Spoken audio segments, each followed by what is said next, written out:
Yuki Tsunoda selangkah lagi menggantikan Liam Lawson sebagai rekan setim Max Verstappen di Red Bull. Liam Lawson yang baru menjalani 2 balapan pertamanya bersama Red Bull setelah diplot sebagai pengganti Sergio Perez, ternyata tampil jauh di bawah ekspektasi. DNF karena insiden di GP Australia, gagal meraih poin di GP Tiongkok, dan hanya mentok di sesi Q1 dari 3 kualifikasi pertamanya, sudah cukup untuk membuat Red Bull menyesali keputusan menunjuk Lawson sebagai pengganti Checo. Setelah balapan di Shanghai, Red Bull langsung mengadakan pertemuan darurat di Dubai yang dihadiri langsung oleh salah satu pemilik Red Bull, yaitu Shalim Yovidia dan CEO Red Bull Oliver Mintzlaff. Dari rapat darurat tersebut, performa Lawson dianalisis secara mendalam dari apa saja kelemahannya, bagaimana dia dibandingkan dengan Max Verstappen, dan apakah dia pantas mendapat dukungan jangka panjang. Hasilnya, disimpulkan jika penampilan pembalap Selandia Baru itu memang tak bisa diselamatkan, dan Red Bull memutuskan untuk menukar posisinya dengan Yuki Tsunoda pada GP Jepang pekan depan. Sementara Lawson akan diturunkan ke Racing Bulls karena Alpine menolak meminjamkan Franco Colapinto, yang memang sudah diproyeksikan untuk gantikan Jack Doohan. Berita ditukarnya Lawson dengan Tsunoda pertama kali dikabarkan oleh media Belanda yang terkenal kredibel, terutama soal urusan di dalam internal Red Bull, yaitu The Telegraph. Berita itu kemudian dikonfirmasi kebenarannya oleh berbagai media-media mainstream seperti Autosport dan The Race.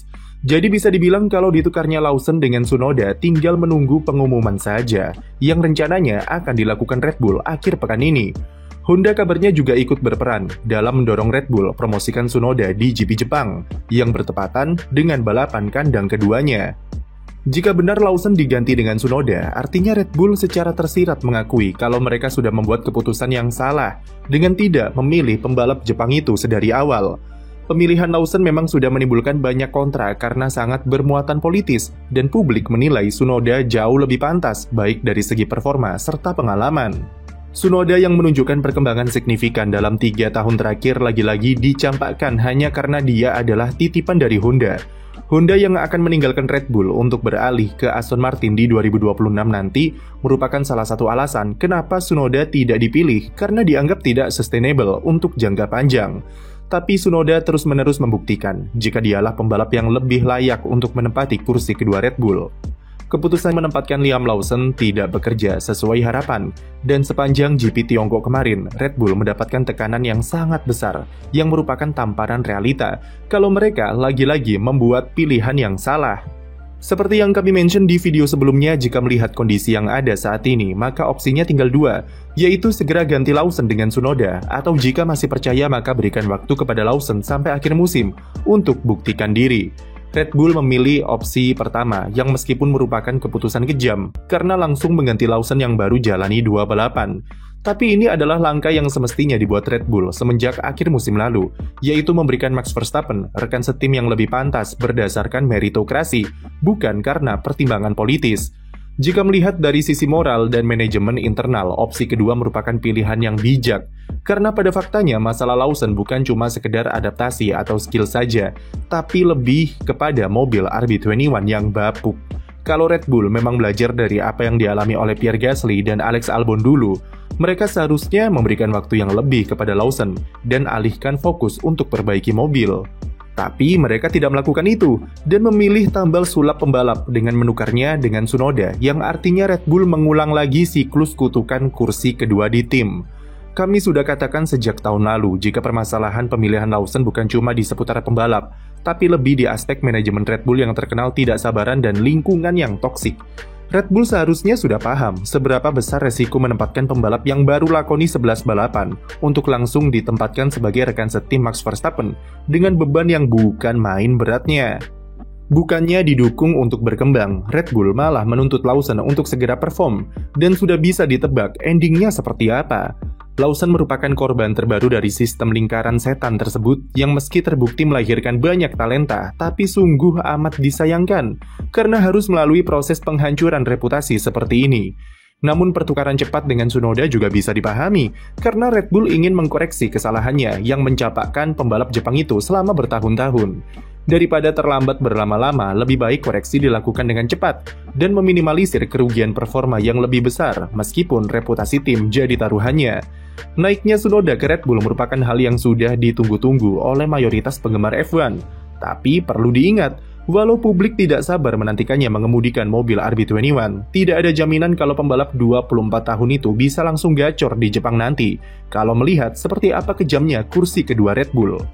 Max Verstappen mengatakan jika Liam Lawson diberi mobil Racing Bulls, maka dia bisa tampil lebih kompetitif, karena mobil V-Carb lebih mudah dikendalikan. Berbeda dengan Red Bull yang mobilnya sudah didesain dengan sensitivitas yang tinggi untuk performa yang mentok kanan, dan itu menyebabkannya sulit dikemudikan. Jadi setidaknya turunkan sedikit ekspektasi, dan target realistis Tsunoda di Jepang nanti adalah dia bisa loloskan RB21 ke Q3 saja sudah sangat bagus.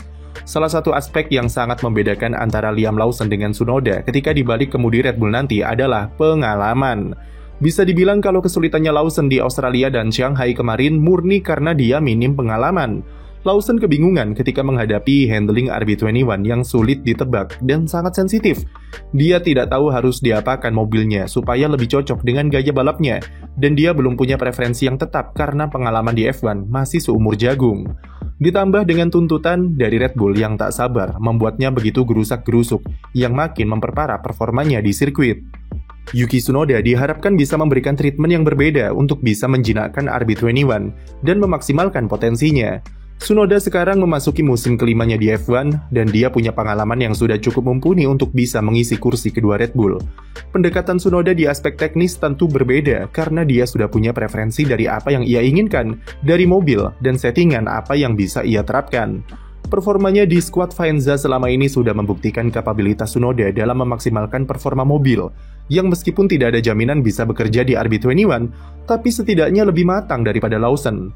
Soal mental kami tak bisa berkomentar, karena Lawson saja yang digadang-gadang punya mental tangguh dan keras, ternyata lemas dan stres juga saat berhadapan dengan tekanan di Red Bull.